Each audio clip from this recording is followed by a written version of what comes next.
Assalamualaikum warahmatullahi wabarakatuh. Alhamdulillahilladzi qad waffaqa lil ilmi khaira khalqihi walituqa. Wassalatu wassalamu ala asyrafil anbiya'i wal mursalin wa ala alihi wa sahbihi ajma'in, amma ba'du. Selamat pagi anak-anak. Bagaimana keadaan hari ini? Apakah baik semua? Sehat? Dan semangat, oke? Pertama-tama kita absen dulu. Kehadiran Adnan Khiyar, Ahmad Hendra, Akil Mahrus, Rafib, Azam, Seli, Citra, Dafa, Fahmi, Handika, Khanza, Kinyobi Putra, Kirana Putri, Mahendra Awan, Melati, Muhammad Nasrul, Muhammad Azki Gibran, Mutia Alia, Quinza Maulida, Rafa Sayyidatul, Rafa dan Girban, Rizky Amalia, Syakira Maharani, Sinta Rizky, Sophie Salsabila, Sylvia Anissa, Shailendra. Baik, alhamdulillah semuanya hadir dan tidak ada yang izin atau sakit. Pertama-tama kita akan mereview kembali pertemuan kita sebelumnya, yaitu tentang Al-Quran dan hadis, tentang pengertiannya. Dan untuk pertemuan kali ini kita akan membahas tentang menunjukkan sikap cinta terhadap Al-Quran dan hadis. Nah, sebelum masuk ke materi yang sekarang, kita akan membahas kembali apa itu Al-Quran dan hadis. Karena kita harus tahu dulu baru kita cinta. Tak kenal maka tak sayang. Pertama-tama Al-Quran. Apa sih Al-Quran? Al-Quran menurut bahasa itu diambil dari masdar lafadz qoro'a yaqra'u Qur'anan, yang artinya bacaan. Tapi al-lughah la tusbitul ahkam.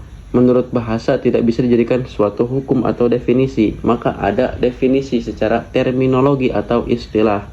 Al-Quran adalah kalamullahu al-mu'jizu al-munazzalu ala sayyidina Muhammadin sallallahu alaihi wasallam al-maktubu bil masahifi al-munazzalu bitawatiri al-muta'abbadu bitilawatihi. Jadi Al-Quran adalah sebuah kalam Allah, yaitu kalam Allah yang bersifat mukjizat, yang diturunkan kepada Nabi Muhammad sallallahu alaihi wasallam, tertulis di mushaf, diriwayatkannya secara mutawatir, dan menjadi ibadah bila dibacanya. Itu adalah Al-Quran menurut istilah. Apa tadi? Yaitu kalam Allah yang bersifat mukjizat, yang diturunkan kepada Nabi Muhammad sallallahu alaihi wasallam, yang tertulis di mushaf, yang diriwayatkan kepada Nabi Muhammad oleh Sayyidina Jibril, oleh malaikat Jibril secara mutawatir, dan dinilai ibadah bila membacanya. Itu Al-Quran secara istilah. Sebelum kita ke hadis, Al-Quran kan kitab Allah. Jumlah kitab Allah semuanya ada 4 yang wajib kita ketahui. Yaitu apa saja? Sebagaimana dalam kaidah atau syair Aqidatul Awam yang berbunyi seperti ini: Arba'atun min kutubin tafsiluha Tauratu Musa bil huda tanziluha Zaburu Dauda wa Injilu ala Isa wa Furqanun ala khairil mala. Barang Arba'atun min kutubin tafsiluha Tauratu Musa bil huda tanziluha Zaburu Dauda wa Injilu ala Isa wa Furqanun ala khairil mala. Nah, jadi ada 4 kitab yang ditafsil yang wajib kita ketahui, yaitu Arba'atun min kutubin tafsiluha Tauratu Musa bil huda tanziluha. Pertama, kitab Taurat yang diturunkan kepada Nabi Musa. Yang kedua, Zaburu Dauda, kitab Zabur yang diturunkan kepada Nabi Daud. Wa Injilu ala Isa. Yang ketiga, kitab Injil yang diturunkan kepada Nabi Isa. Wal Furqanun ala khairil mala. Dan yang terakhir, penyempurna dari 3 kitab tersebut, yaitu Furqan atau Al-Quran yang diturunkan kepada ala khairil mala, ke pengbagus-bagusnya manusia, pengbagus-bagusnya makhluk ciptaan Allah, yaitu Kanjeng Nabi Muhammad sallallahu alaihi wasallam. Yang mana kita wajib tahu 4 kitab tadi itu karena salah satu dari rukun iman, yaitu iman kepada kitab-kitab Allah yang kita wajib ketahui hanya 4. Yang pertama, Taurat kepada Nabi Daud, Taurat kepada Nabi Musa, Zabur Nabi Daud, Injil Nabi Isa, dan Al-Quran kepada Nabi Muhammad sallallahu alaihi wasallam. Nah, itu Al-Quran. Sekarang hadis. Hadis menurut bahasa adalah hadasa, yaitu yang baru atau khobar, berita.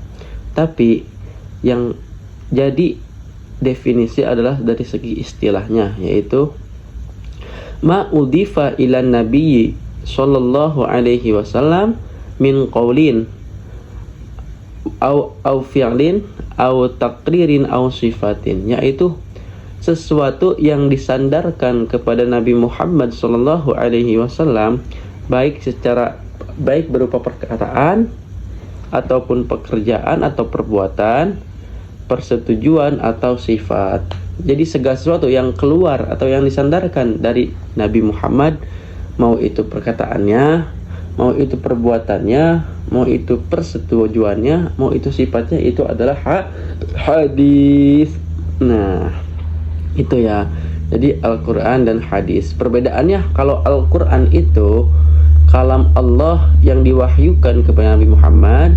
Kalau hadis itu kalam atau perkataan atau perbuatan Kanjeng Nabi Muhammad, itu adalah hadis, yaitu.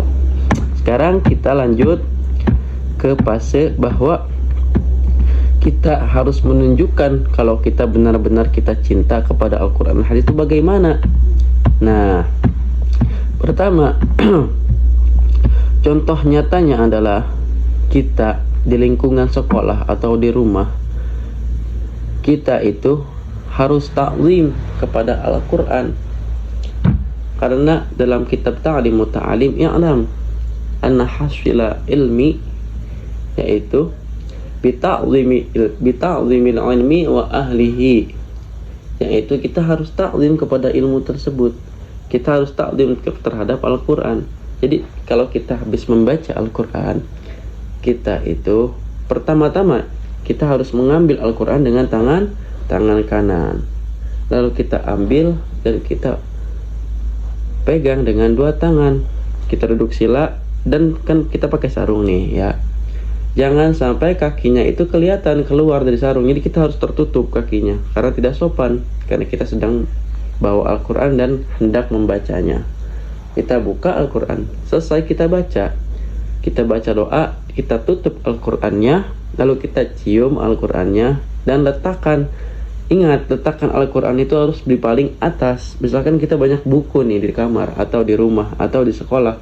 Nah, posisi Al-Quran itu harus kita taruh di paling atas, karena Al-Quran adalah di antara kitab atau buku yang paling mulia yang ada di dunia ini. Maka kita harus ta'zim kepada Al-Quran, jangan ditaruh di bawah, apalagi di lantai. Kita harus taruh Al-Quran di rak yang paling atas. Itu baru kita memuliakan Al-Quran dan menunjukkan sikap kita, sikap cinta kepada Al-Quran. Lalu apalagi salah satu sikap kita menunjukkan rasa cinta kita terhadap Al-Quran adalah dengan mengamalkan kandungan isi Al-Quran. Maksudnya bagaimana? Melaksanakan perintah Allah dan menjauhi larangannya. Apa saja? Yaitu pertama dan yang paling utama adalah sholat.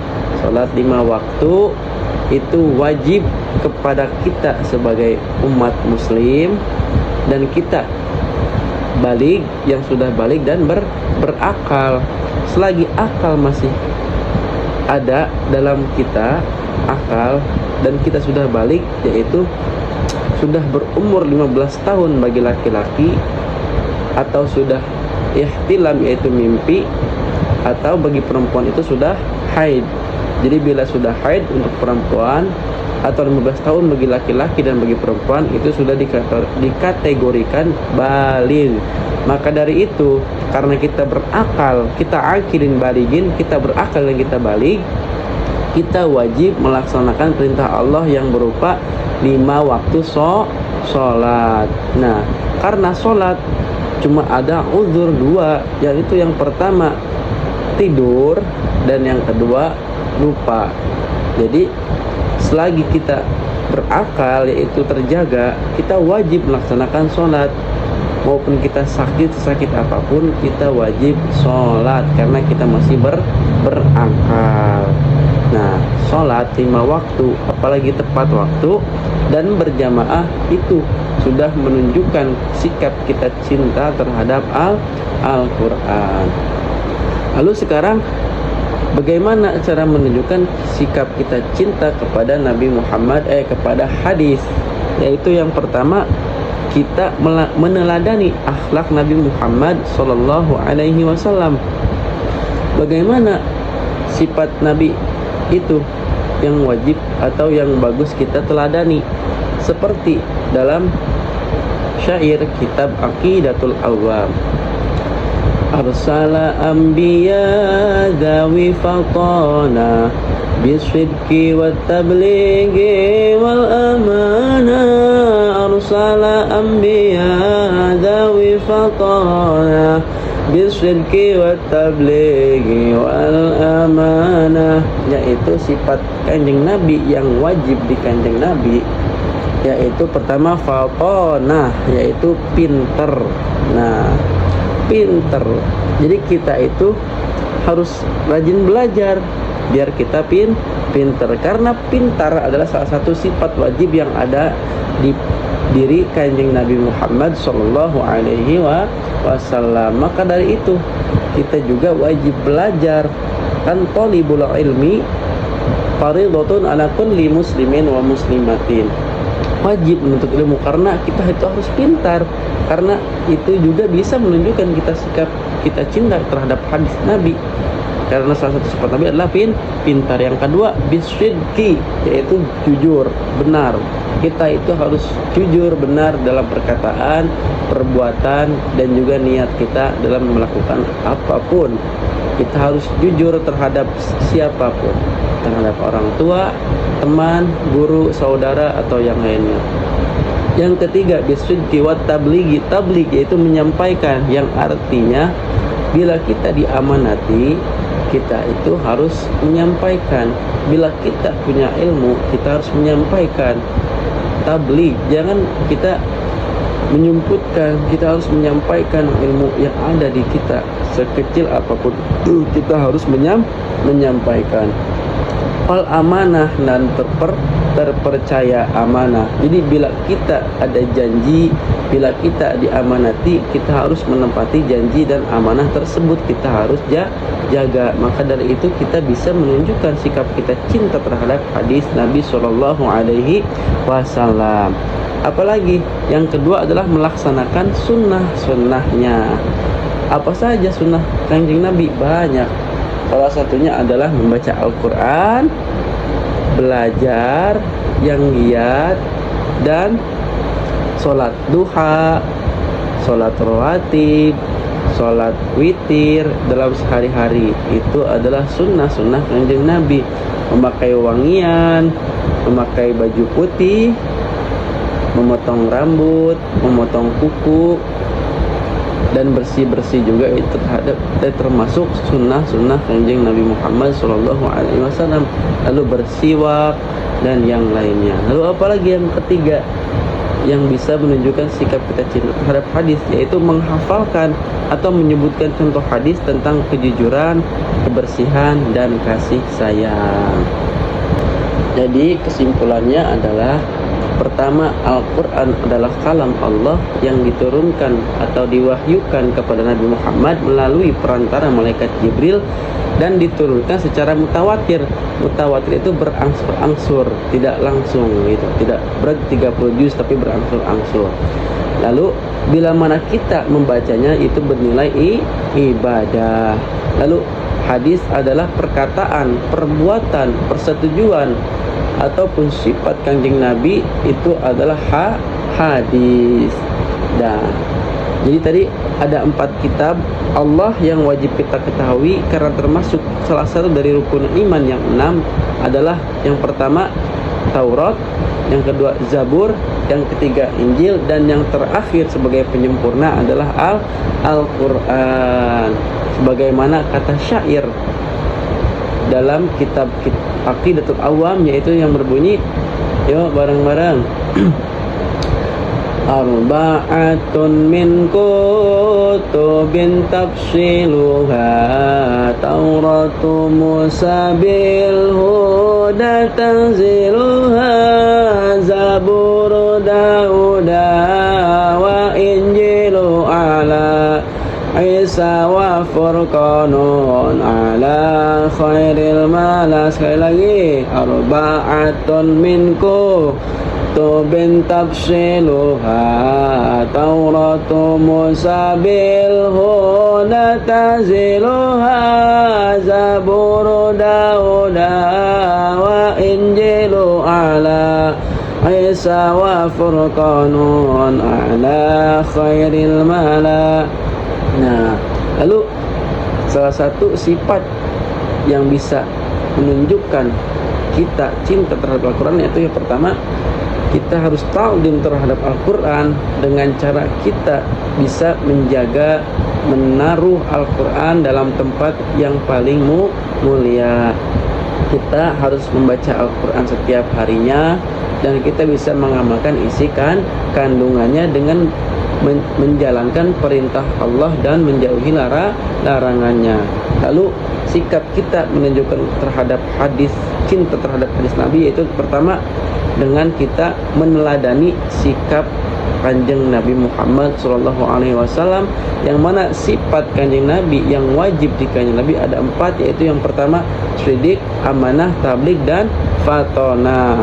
Sebagaimana dalam syair dalam kitab Aqidatul Awam, yo arsala anbiya dawi fatana bisidqi wat tablighi wal amana.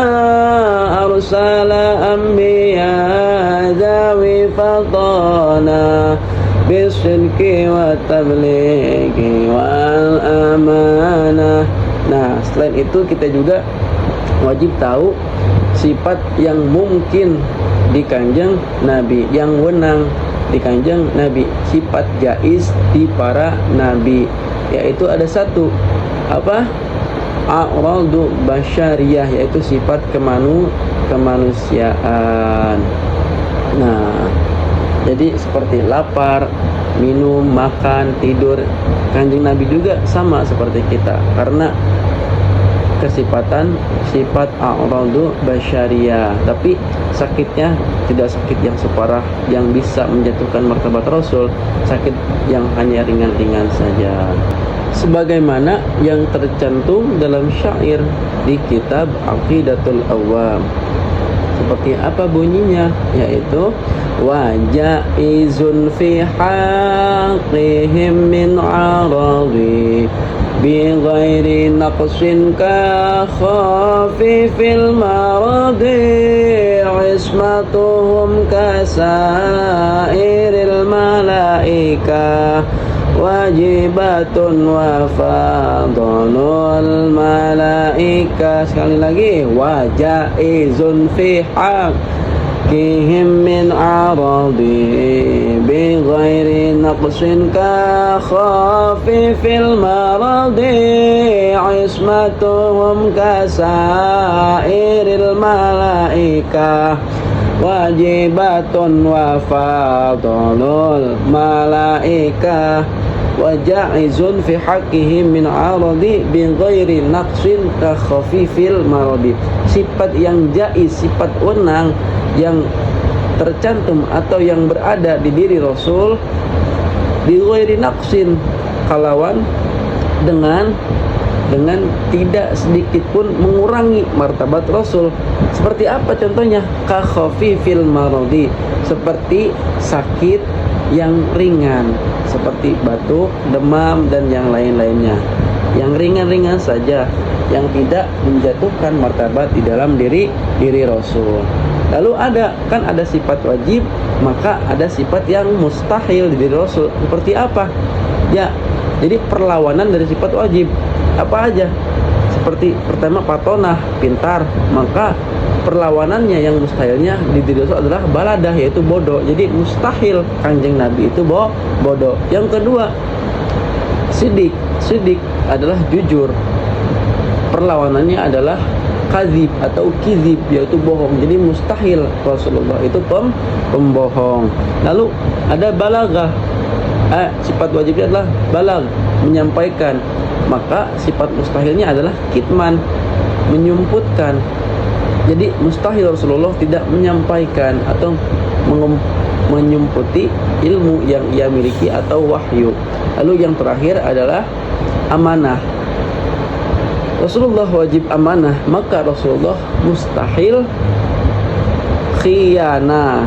Jadi mustahil ada dalam diri Rasul itu sifat khianat, yang selalu mengkhianati, mustahil. Karena Rasulullah itu seorang yang amanah. Seperti dalam syair di kitab Aqidatul Awam adalah wal mustahilu diddu kulli wajibi fakhfad li khamsina bi hukmin wajibi wal mustahilu diddu kulli wajibi fahfad li khamsina bi hukmin wajibi wal mustahilu diddu kulli wajibi. Jadi mustahilnya adalah, sifat mustahilnya adalah diddu kulli wajibi, yaitu perlawanan dari setiap sifat yang wajib yang ada pada diri Rasul. Nah, jadi begitu. Semoga kalian paham. Sekian yang dapat Bapak sampaikan pada pertemuan kita hari ini. Ma aswabaka min hasanatin faminallah wa ma aswabaka min sayyi'atin faminafsik. Wallahu a'lam bimuradihi wa irabih. Wallahu a'lam bissawab. Wassalamualaikum warahmatullahi wabarakatuh.